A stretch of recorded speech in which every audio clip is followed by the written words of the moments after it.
Hi hello guys welcome back to my channel. So ಇವತ್ತು ನಾನು ನನ್ನ ತವರು ಮನೆಗೆ ಹೊರಟಿದ್ದೀನಿ. ಸೊ ಹಬ್ಬಕ್ಕೋಸ್ಕರ, ಪಂಚಮಿ ಹಬ್ಬಕ್ಕೋಸ್ಕರ. ಸೊ 2ನೇ ವಾರ ಅಲ್ಲಿ ಹಬ್ಬ ಮಾಡ್ತಾರೆ. ಸೊ ಅದಕ್ಕೋಸ್ಕರ ಊರಿಗೆ ಹೊರಟಿದ್ದೀನಿ.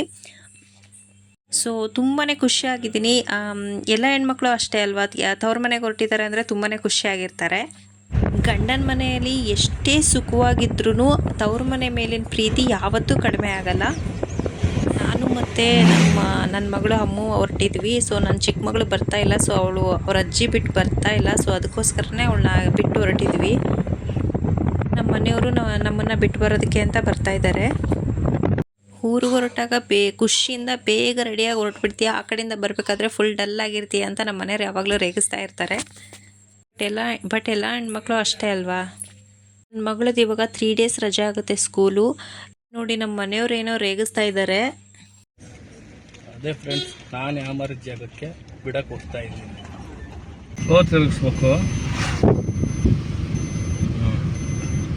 ಅಮ್ಮು, ಕಾರ್ ಓಡಿಸ್ತಿದೀಯಾ? ಆ ಕಡೆ ನೋಡು, ಸ್ಟ್ರೈಟ್ ನೋಡು. ನನ್ನ ಮಗಳು ನೋಡಿ ಫ್ರೆಂಡ್ಸ್, ಈಗ್ಲಿಂದಾನೇ ಕಾರ್ ಡ್ರೈವಿಂಗ್ ಕಲಿತಾ ಇದ್ದಾಳೆ. ನಮ್ಮ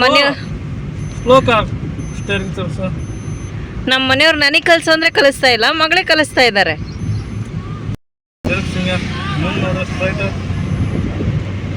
ಕಾಣುತ್ತಾ ರೋಡ್ ಕಾಣುತ್ತಾ? ಸ್ಲೋ ತಿರುಗಿಸ್ಬೇಕು ಸ್ಟೇರಿಂಗ್. ಮಕ್ಕಳಿಗೆ ಈ ಥರ ಅವ್ರ ಕೈಯಲ್ಲೇ ಗಾಡಿ ಕೊಟ್ಟು ನೆಗ್ಲೆಕ್ಟ್ ಮಾಡೋದಕ್ಕೆ ಹೋಗಬೇಡಿ. ಸೊ ನಮ್ಮ ಮನೆಯವರು ಅವಳು ನಾನು ಓಡಿಸ್ತಿದ್ದೀನಿ ಪಪ್ಪ ಅಂತ ಆಟ ಮಾಡ್ತಾ ಇರೋದಕ್ಕೆ ಅಷ್ಟೇ ಹಾಗೆ ಕೂರಿಸ್ಕೊಂಡು ಕಲಿಸ್ತಾ ಇರೋದು.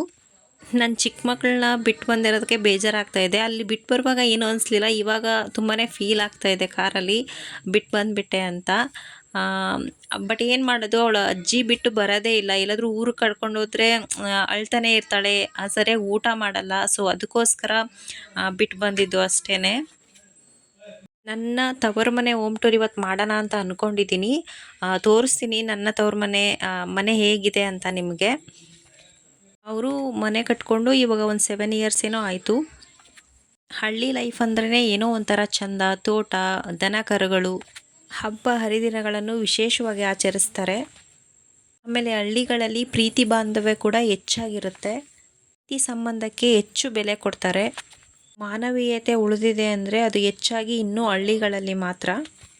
ಕರುಣೆ, ಪ್ರೀತಿ, ವಾತ್ಸಲ್ಯ ಹೆಚ್ಚಾಗಿರುತ್ತೆ. ನಾನು ಹುಟ್ಟಿ ಬೆಳೆದಿದ್ದೆಲ್ಲ ಹಳ್ಳಿಲೇ. ಇವಾಗ ಮದುವೆ ಆದಾಳಿಂದ ಸಿಟಿಲಿರೋದು ಅಷ್ಟೇ.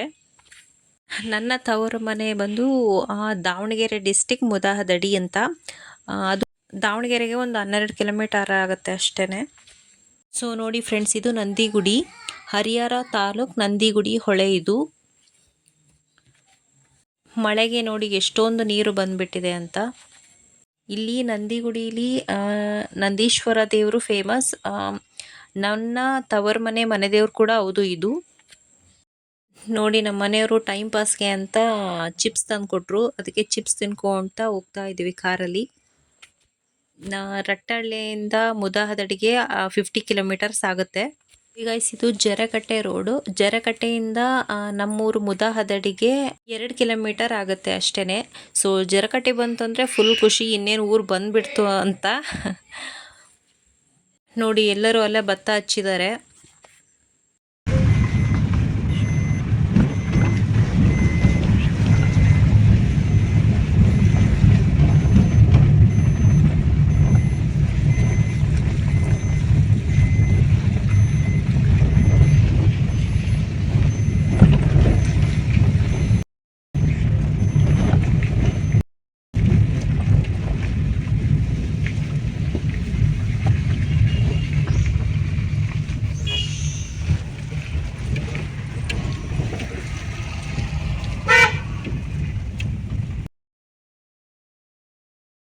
ನೋಡಿ ಗಾಯ್ಸ್, ಇದೇ ನಮ್ಮ ಮನೆ. ನಮ್ಮಮ್ಮ ನೋಡಿ ಬಂದ ತಕ್ಷಣ ನಮ್ಮನ್ನು ಮಾತಾಡ್ಸೋದು ಬಿಟ್ಟು ಫಸ್ಟ್ ನನ್ನ ಮಗಳನ್ನ ಹುಡುಕ್ತಾ ಇದ್ದಾರೆ. ನೋಡಿ ನಾವು ಕಣ್ಣಿಗೆ ಕಾಣಿಸ್ತಾ ಇಲ್ಲ, ಮೊಮ್ಮಗಳಷ್ಟೇ ಕಾಣಿಸ್ತಾ ಇದ್ದಾಳೆ ಅವರಿಗೆ.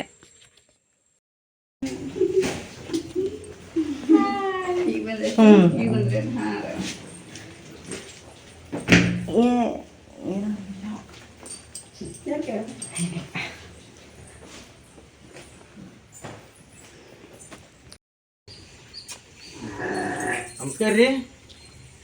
ಮತ್ತೇನ್ರಿ ಸಮಾಚಾರ? ಹಾಂ, ಮತ್ತೇನು ಸಮಾಚಾರ? ಯಾವ ಬಂದ್ರಿ? ಹೋಳಿಗೆ ತಿಂದಿದ್ದೆ. ಯಾವ ಬಂದ್ರಿ? ಇವತ್ತು ಬಂದ್ರಿ? ಈಗ ಈಗ ಬಂದ್ರ? ಬಾಯ್.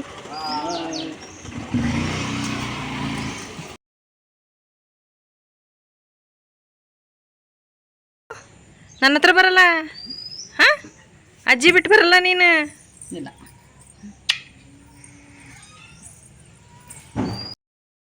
ಸೊ ನೋಡಿ ಗಾಯ್ಸ್, ಇದೇ ನಮ್ಮ ಅಪ್ಪಾಜಿಯವರ ಅಡಿಕೆ ತೋಟ.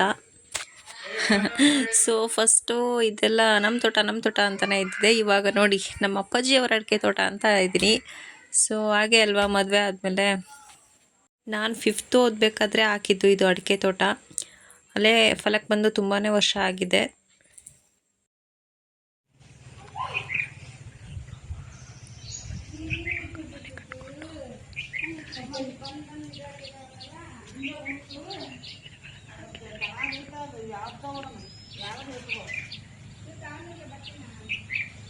ನೋಡಿ ನಮ್ಮ ತೋಟದಲ್ಲಿ ಸುಮಾರು ಹೂಗಳು ಹಾಗೆ ಹಣ್ಣಿನ ಗಿಡಗಳಿದ್ದಾವೆ. ಸೊ ನೋಡಿ, ಇದು ಕಣಗಿಲ ಗಿಡ ಅಂತ, ಇದು ನಿಂಬೆ ಗಿಡ ಅಂದ್ರೂ ತುಂಬಾ ಕಾಯಿಗಳು ಬಿಡುತ್ತೆ. ಇವಾಗ ಆಲ್ರೆಡಿ ಎಷ್ಟು ಜನ ಹೋಗಿದ್ದಾರೆ ಅಂತಾನೆ ಗೊತ್ತಿಲ್ಲ, ಅಷ್ಟೊಂದು ಕಾಯಿಗಳು ಬಿಡುತ್ತೆ. ಇದು ಪೂಜೆ ಹೂವಿಂದು, ವೈಟ್ ಹೂವಿದು, ಚೆನ್ನಾಗಿ ಕಾಣಿಸುತ್ತೆ ಇದು ಪೂಜೆ ಮಾಡಿದಾಗ.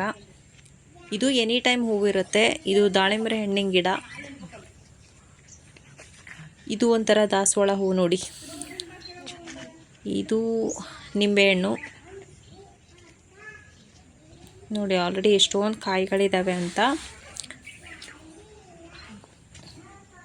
ಇದು ಮಾವಿನ ಹಣ್ಣಿನ ಗಿಡ. ಇದು ಕಾಸು ಮಾವು ಅಂತ ಹೇಳ್ತಾರಲ್ಲ, ಆ ಥರ ಮಾವಿನ ಹಣ್ಣಿನ ಗಿಡ. ಇದು ತುಂಬ ಎತ್ತರವಾಗಿ ಬೆಳೆಯಲ್ಲ, ಇದು ಸ್ವಲ್ಪ ಗಿಡದಾಗೆ ಇರುತ್ತೆ.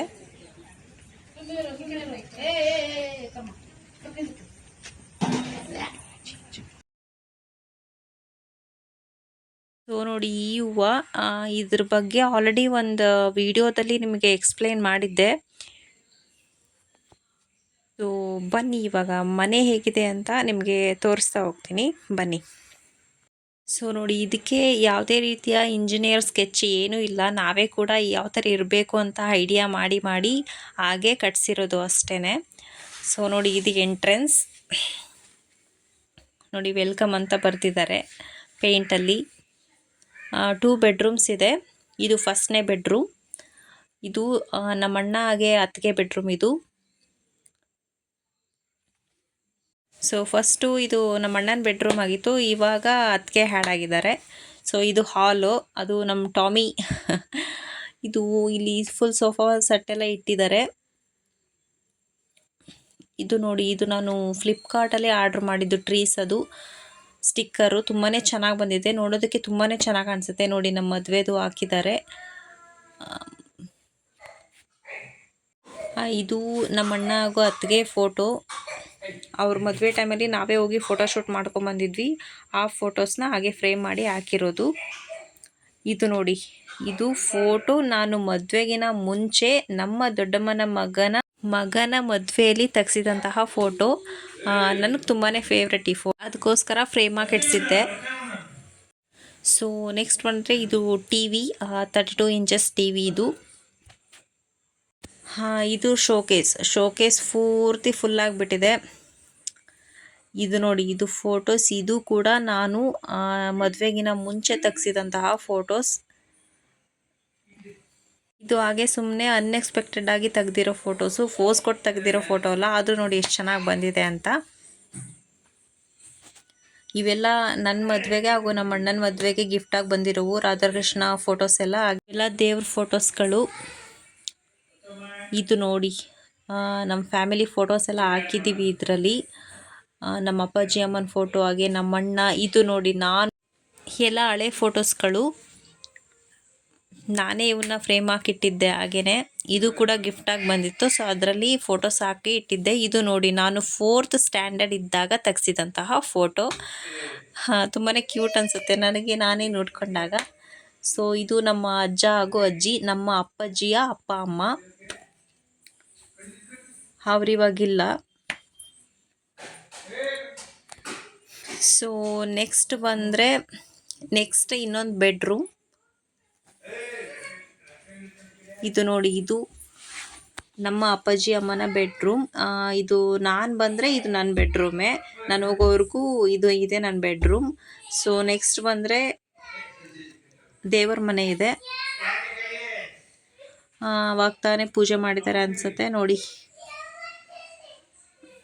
ಬಸವಣ್ಣ, ಆಂಜನೇಯ, ಸರಸ್ವತಿ ಎಲ್ಲ ದೇವ್ರೂ ಗೋಡೆ ಎಲ್ಲ ಹಾಕ್ಸ್ಬಿಟ್ಟಿದ್ದಾರೆ. ಸೊ ನೆಕ್ಸ್ಟ್ ಬಂದರೆ ಕಿಚನ್. ಇದು ಫ್ರಿಡ್ಜ್, ಐಯರ್ ಫ್ರಿಡ್ಜ್. ಇದು ನಾನು ಮದುವೆಗಿಂತ ಮುಂಚೆನೇ ಆಲ್ರೆಡಿ ತೊಗೊಂಡಿದ್ದು. ಇದು ಕಿಚನ್ ಟೇಬಲ್. ಇದು ಡೈನಿಂಗ್ ಹಾಲಿಗೆ ಬಿಟ್ಟಿರೋ ಸ್ಪೇಸ್, ಆದರೆ ಇನ್ನೂ ಡೈನಿಂಗ್ ಟೇಬಲ್ ಹಾಕಿಲ್ಲ ಅಲ್ಲಿ.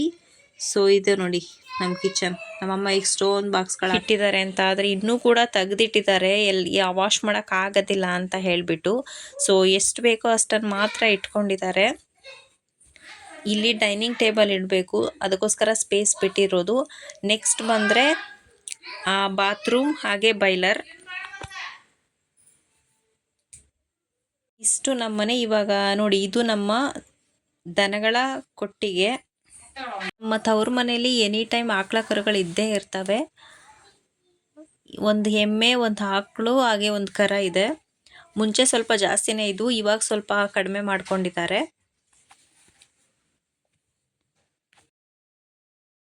ಸೊ ಈವ್ನಿಂಗ್ ಟೈಮ್ ಆಗಿತ್ತು. ಸೊ ದನಗಳಿಗೆ ನೀರನ್ನು ಕುಡಿಸ್ಬಿಟ್ಟು ಹಾಲು ಹಿಂಡಬೇಕು ಅಂತ ನಮ್ಮಮ್ಮ ನೀರು ಕುಡಿಸ್ತಾ ಇದ್ರು. ನಮ್ಮ ಅಣ್ಣನೂ ಹಾಲು ಹಿಂಡ್ತಾನೆ, ಬಟ್ ಅವನು ನಮ್ಮ ಮನೆಯವ್ರ ಜೊತೆ ಬೇರೆ ಕಡೆ ಉಂಡಿ ಕೊಡಬೇಕು ಅಂತ ಹೋದ್ರಲ್ಲ, ಅದಕ್ಕೋಸ್ಕರ ಇದನ್ನೆಲ್ಲ ಕೆಲಸ ಮಾಡ್ತಾ ಇದ್ದಾರೆ. ಸೊ ಇವರು ಇಬ್ಬರು ಕೂಡ ಕೆಲಸ ಮಾಡ್ತಾರೆ. ನೋಡಿ ಫ್ರೆಂಡ್ಸ್, ನಮ್ಮಮ್ಮ ಹಾಲು ಹಿಂಡ್ತಾ ಇದ್ದಾರೆ. ನಾವು ಕರೆಕ್ಟಾಗಿ ಸಂಜೆ ಟೈಮಲ್ಲೇ ಬಂದಿದ್ರಿಂದ ಅವರು ಕರೆಕ್ಟಾಗಿ ಹಾಲು ಹಿಂಡೋ ಟೈಮ್ ಆಗಿತ್ತು. ಸೊ ಅದಕ್ಕೆ ಹಾಲು ಹಿಂಡ್ತಾ ಇದ್ರು. ನಮ್ಮಣ್ಣ ನಮ್ಮ ಮನೆಯವ್ರ ಜೊತೆ ಕುಂದೂರಿಗೆ ಹೋಗಿ ಬರ್ತೀನಿ ಅಂತ ಹೋಗಿದ್ರು, ಅದಕ್ಕೋಸ್ಕರ ನಮ್ಮಮ್ಮನೇ ಹಾಲು ಹಿಂಡ್ತಾ ಇದ್ದಾರೆ. ಅಮ್ಮ, ಎಷ್ಟು ಲೀಟ್ರ್ ಕೊಡುತ್ತೆ ಇದು? 5 ಲೀಟ್ರು. ಬೆಳಗ್ಗೆ 5, ಸಂಜೆ 5? ಬೆಳಗ್ಗೆ 5, ಸಂಜೆ 4 ಅಂತೆ. ಇದು ಎಮ್ಮೆ? ಇದು ನೋಡಿ ಫ್ರೆಂಡ್ಸ್, ಪ್ರೆಗ್ನೆಂಟ್ ಇದೆ.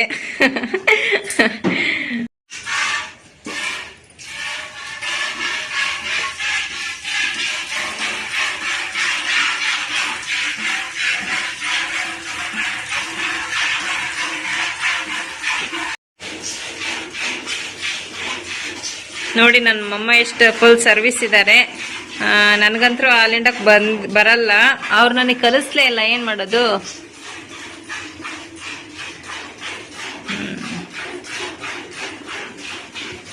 ಹಾಯ್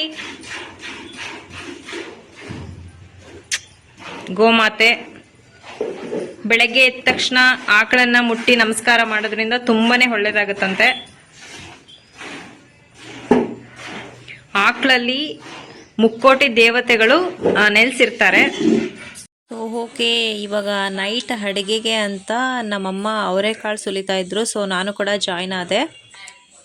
ಅವರೆಕಾಳನ್ನು ತಿನ್ನೋದ್ರಿಂದ ಆರೋಗ್ಯಕ್ಕೆ ತುಂಬಾ ಒಳ್ಳೆಯದು.